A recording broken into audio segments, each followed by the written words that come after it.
수사라는 반발이 나왔습니다. MBC 뉴스 김상훈입니다.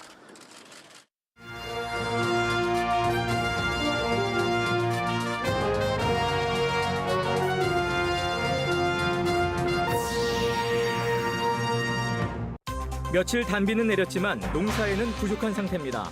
올여름은 예년보다 덥고 가뭄은 장마가 본격화돼야 해소될 것으로 보입니다. 경기도와 충북, 경북을 연결하는 중부내륙철도 충주 문경 구간의 KTX 개통이 내년 말에서 내후년으로 또다시 연기됐습니다.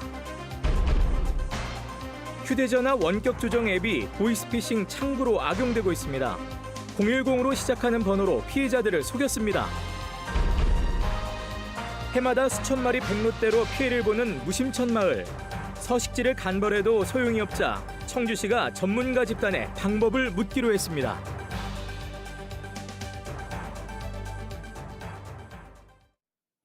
네, 시청자 여러분 안녕하십니까? 계속해서 MBC 뉴스데스크 충북입니다. 요 며칠 단비가 내리긴 했지만 농민들은 여전히 물이 부족하다고 말합니다. 가뭄이 언제 제대로 해소가 될지 또 다가오는 여름은 얼마나 더울지 걱정하는 분들 많으실 텐데요. 기상청이 내놓은 올여름 전망은 평년보다 더 덥고 장마는 이달 말에나 시작될 것으로 보입니다. 이채연 기자가 전해드립니다. 이미 모내기를 마친 곳도 곳곳이 쩍쩍 갈라져 있고 농업 용수를 끌어올 하천은 마른 대로 말랐습니다. 농사를 포기하기 직전 살수차 업체를 찾아가 급한 대로 물을 댔습니다. 숨통이 트인 농민은 이제서야 농사를 시작할 수 있게 됐습니다. 봄비 내린 이후에 한 번도 안 내렸어요. 내린다고 해도 병아리 눈물만큼 내려가지고 겨울에 물이 말라가지고 될 수가 없는 상황이라. 물을 대준 살수차 업체는 지난 닷새 동안 이렇게 가뭄에 발을 동동 구르던 5곳에 물 2,000톤을 댔습니다. 5대 차량이 사주차가 움직여가지고요. 생업은 포기하고요. 일단은 농민들이 더 우선이라고 생각해서 또 봉사하게 되었습니다. 이달 충북에 내린 비는 고작 40여 미리. 최근 6개월간 충북 강수량은 평년의 절반에 그쳤고 관측 이래 역대 최저 2위를 기록했습니다. 우리나라 몸통을 관통했던 저기압이 올해는 주로 북쪽과 남쪽으로 통과했기 때문입니다. 가뭄을 해소할 충분한 비는 통상 장마가 시작되는 6월 하순을 기다려야 할 것으로 보이는데 현재 장마 전선은 중국과 일본 남부에 걸쳐 있습니다. 중부지방 평년 장마 시작일은 6월 25일, 지난해는 7월 3일로 조금 늦었습니다. 올해는 평년보다 더 더울 것으로 예상됩니다. 이맘때면 폭염 취약계층인 독거노인을 관리하는 지자체 전담팀도 바빠졌습니다. 전화로 폭염 행동 요령을 알려주기도 하고 수시로 찾아가기도 합니다. 해가 제일 쨍쨍한 11시부터 4시까지는 활동을 하시지 마시고 방 안에서 휴식을 취하시고. 더위는 7월 하순과 8월 중순까지 극에 달할 전망인데 역대급 폭염이 찾아왔던 4년 전보다 덜할지는 두고 봐야 합니다. 폭염 일수는 14.2일을 기록했던 지난해랑 비슷한 수준일 것으로 보입니다. 요소는 여러 가지가 있는데요. 그중 봄철 티벳 고원의 눈덮임이 평년보다 적은 상태로 티벳 고기압이 평년보다 발달할 가능성이 있어 여름철 기온 상승 요인이 될. 또 다음 주 금요일부터 비 소식이 있기 전까지 당분간 30도를 웃도는 더위가 이어지겠습니다. MBC 뉴스 이채연입니다. 경기도와 충북 그리고 경북을 연결하는 중부내륙철도의 충주 문경 구간의 개통이 당초 내년 말에서 내후년으로 연기됐습니다.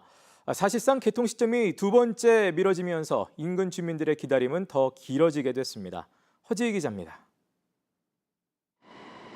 지난해 개통해 KTX 이음 열차가 운행 중인 중부내륙선 이천 충주 구간.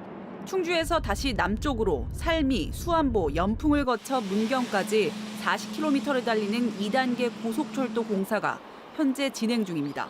철도 건설을 맡은 국가철도공단이 지난해까지 밝힌 이 구간의 개통 시점은 내년 말. 하지만 지난 5월 현재 공정률은 63%에 불과합니다. 충주에서 문경 구간 사이에 1.7km에 달하는 대규모 문화재가 발굴되며 한때 이 구간 공사가 중단됐다 재개됐기 때문입니다. 해당 구간에선 구석기 시대 돌도끼, 조선시대 석관묘 등 다수의 유물이 발굴돼 시골 조사만 14개월이 소요됐습니다. 국가철도공단은 MBC와 서면 인터뷰에서 당초 2023년 말에서 2024년 이후에나 개통이 예상되지만 다방면으로 공기 단축 방안을 검토하고 있어 정확한 시점을 특정하긴 어렵다고 밝혔습니다. 중부내륙선 철도는 남한강 교각 설계 변경 문제로 54km에 불과한 이천 충주 1단계 구간 개통이 당초 2019년에서 지난해로 2년이나 늦어졌고, 이에 따라 충주 문경 2단계 개통도 당초 2021년에서 오는 2023년으로 미뤄진 건데, 이번에 또다시 지연을 피할 수 없게 됐습니다. 개통 시기에 맞춰 관광시설을 확충 중이던 충주 수안보, 괴산 연풍 지역 주민들의 기다림 또한 더 길어지게 됐습니다. 한편 현재 신축 중인 충주 역사 또한 2024년 완공이 예상됩니다. 당초 리모델링에서 신축으로 설계가 변경되며 공사 기간이 늘어났는데, 국가철도공단은 2024년 3월에는 완공한다는 목표를 밝혔습니다. MBC 뉴스 허지입니다. 박문희 충북도의회 의장과 도의원 3명이 몽골 울란바토르시를 방문해 시의회와 우호교류 협정을 맺었습니다. 박문희 도의장은 이번 협정 체결이 경제와 문화, 관광과 농업 등 몽골과의 교류의 단초가 되길 바란다고 밝혔습니다. 한편 이에 앞서 오천도 애국국민운동 대연합 대표는 도의원 임기 종료를 보름 앞두고 혈세를 들여 해외에 나가는 게 말이 되느냐며 경찰에 고발하겠다고 밝혔습니다. 휴대전화 원격 조정 앱이 보이스피싱 창구로 악용되고 있습니다. 국내에 개설된 일명 대포폰을 해외에서 원격 조종하는 방식으로 피해자들에게 전화를 걸었는데요. 010 번호로 걸려오는 통에 속수무책으로 당했습니다. 김은초 기자의 보도입니다. 올 초 한 50대 남성은 금융기관에서 기존 대출이자를 낮춰주겠다는 연락을 받았습니다.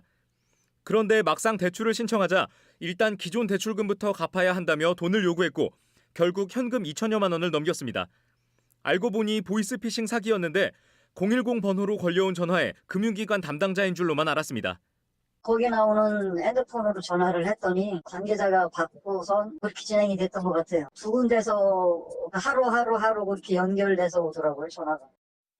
보이스피싱 조직이 해외에서 전화를 걸면서 국내 010 번호를 사용한 겁니다. 휴대전화 원격 조정 앱을 썼습니다.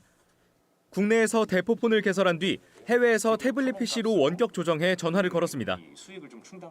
개통되지 않은 태블릿 PC로 전화를 걸었는데요. 태블릿 PC와 연동된 휴대전화 번호가 발신자 번호로 표시됩니다. 이전에는 번호를 010으로 바꿔주는 고정형 중계기가 쓰였는데 위치가 쉽게 노출되자 올 들어서는 범행에 쓰이는 대포폰을 들고 다니며 단속을 피하는 방식으로 수법이 진화하고 있습니다. 이런 식으로 해외에 있는 보이스피싱 조직이 사용하도록 대포폰 수백 대를 운용해 범행에 가담한 일당이 붙잡혔는데 피해 금액이 11억 원을 넘습니다. 휴대폰을 이용해가지고 여러 장소를 다니면서 이제 단속을 피하고 이제 범행을 하고 있는 금융기관이든 현금을 직접 요구하는 경우는 없기 때문에 충북에서 발생한 보이스피싱 사기는 꾸준히 늘어 피해 금액이 1년에 100억 원씩 늘더니 지난해에는 300억 원을 훌쩍 넘었습니다. 경찰이 휴대전화 제조업체와 원격 조정 해외 접속을 차단하는 기술을 개발하고 있지만 범행 수법은 단속을 피해 계속해서 교묘해지고 있습니다. MBC 뉴스 김은초입니다. 청주의 신흥개발 지역인 홍골 근린공원 민간개발 사업에 또다시 제동이 걸렸습니다.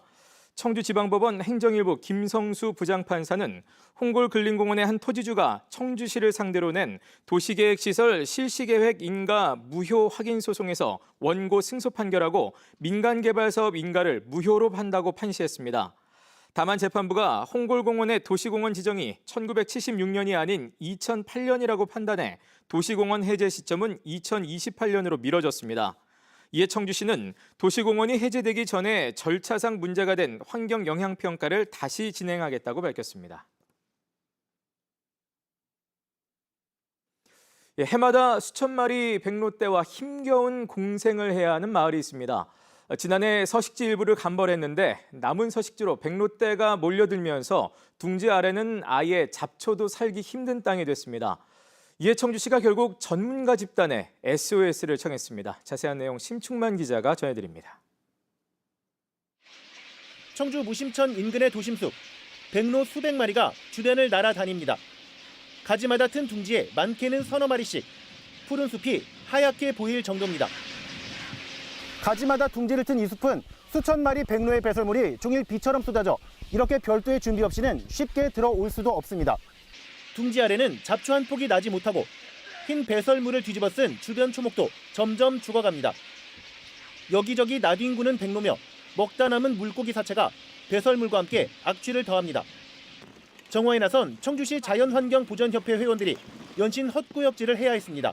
악취가 너무 많이 납니다. 냄새가 굉장히 많이 나서 들어갈 수가 없고요. 두 번째로는 너무 이게 독하다 보니까 알룰레기 현상이 나서 해마다 3월부터 10월까지 이 숲에 서식하는 백로떼는 청주시 주산 2천여 마리.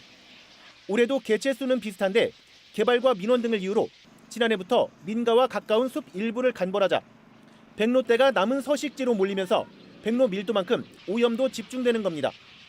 청주시는 간벌이 또 다른 문제의 시작일 뿐이라며 대체 인공 서식지 등 근본적 해결을 위한 전문가 연구 용역에 나섭니다. 백로의 서식지에 대한 생태 환경과 이전 방안, 또 사람과 백로가 같이 공존할 수 있는 그런 방안을 마련하는 그런 내용입니다. 이 숲은 가장 가까운 아파트 단지와의 거리가 가깝게는 50m 남짓. 올여름도 쉽지 않은 공생을 예고했습니다. MBC 뉴스 심충만입니다. 김문근 단양군수 당선인이 단양 군리부려원 도립화를 도지사직 인수위에 건의했습니다. 김문근 당선인은 김영환 도지사 당선인을 만나 열악한 군 재정과 의료 안정망 구축 등을 고려할 때 단양 군리부려원의 도립화가 필요하다고 건의했습니다. 오는 2024년까지 보건소 옆에 30병상 규모로 건립될 단양 군립의료원은 당초 도립에서 군립으로 운영이 결정나면서 군 재정 압박과 의료 인력 확보 미비, 폐과 등의 어려움이 예상되고 있습니다. 전교조가 윤건영 충북교육감직 인수위에 대해 관료 위주로 너무 편중됐다고 비판했습니다. 전교조 충북지부는 오늘 성명을 내고 교육관료 위주로 구성된 인수위원회에는 학부모나 교사 대표가 한 명도 보이지 않는다며 학생과 학부모, 교직원들과 소통할 수 있는 방안을 마련하라고 요구했습니다. 전교조는 또 유일한 특별위원회인 학력회복특별위원회는 오로지 평가의 강화와 확대만 강조하고 있다며 이는 평가만 강화하면 모든 게 해결될 것이라는 매우 위험한 발상이라고 비판했습니다. 민선 7기와 8기 증평군수 취임식과 이임식이 같은 곳에서 동시에 열립니다. 증평군은 군정의 연속성과 화합을 밝히는 차원에서 다음 달 1일 증평 스포츠센터에서 이재영 신임 군수 취임식과 3선 임기를 마치고 물러나는 홍성열 군수 퇴임식을 공동 개최한다고 밝혔습니다. 자치단체장 이 취임식이 동시에 열리는 것은 충북에서는 이번이 처음입니다. 한편 이재영 증평군수 당선인은 홍성열 군수 재임 기간 부군수로 근무한 바 있으며 당적 또한 더불어민주당으로 갔습니다. 행정안전부가 검토하고 있는 치안정책관실 격상과 관련해 충북경찰에서도 반발이 일고 있습니다. 충주경찰서 직장협의회는 오늘 의견문을 발표하고 경찰이 행정안전부 하부기관으로 소속되면 정치적 중립은 물론 수사기관으로서 독립성을 해칠 수 있다고 주장했습니다. 앞서 옥천과 경기 남부, 경북, 경남 등에서도 반대 현수막과 성명서가 게재되며 논란이 확산되는 가운데 행정안전부는 다음 주쯤 공식 입장을 내놓을 예정입니다. 과거 내무부 산하에 있던 경찰은 군사정권 시절 부정선거에 가담하고 민주화운동을 억압한다는 비판을 받으면서 경찰청으로 독립했습니다.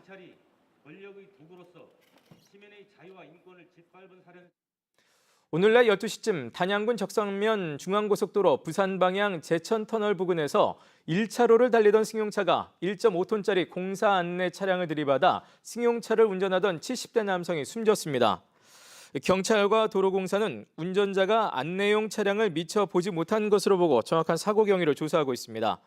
당시 현장에서는 폭염에 도로가 갑자기 솟아오르는 현상을 막기 위한 바닥 공사가 진행되고 있었습니다. 치안 현장에도 첨단 기술이 도입됩니다. 충주경찰서와 드론 장비 전문업체 아이오는 업무 협약을 맺고 도심을 비롯한 미등록 야영장과 폐건물 등 범죄 취약지를 드론으로 순찰하고 3D 모델링해 데이터를 분석하는 작업에 착수합니다. 수집된 데이터는 위험 요소를 파악하고 방범 대책을 마련하는 데 쓰입니다. 제천시가 강제동 일원의 공공지원 민간 임대주택 공급 촉진지구 지정을 위한 행정 절차에 들어갔습니다. 면적은 13만 4,259제곱미터 규모로 공공지원 민간임대 공동주택 713세대, 일반 분양 공동주택 616세대, 그리고 단독주택 20호를 공급하는 내용입니다. 사업기간은 오는 2027년까지입니다. 충청북도 교육청이 고위직 공무원을 대상으로 청렴도 평가를 실시합니다. 대상은 학교장과 교육장, 또 4급 이상 공무원과 도교육청 직속기관장 등 520여 명으로 오늘부터 보름 동안 평가 대상자와 같은 부서에서 근무한 직원들을 설문조사하는 방식으로 이뤄집니다.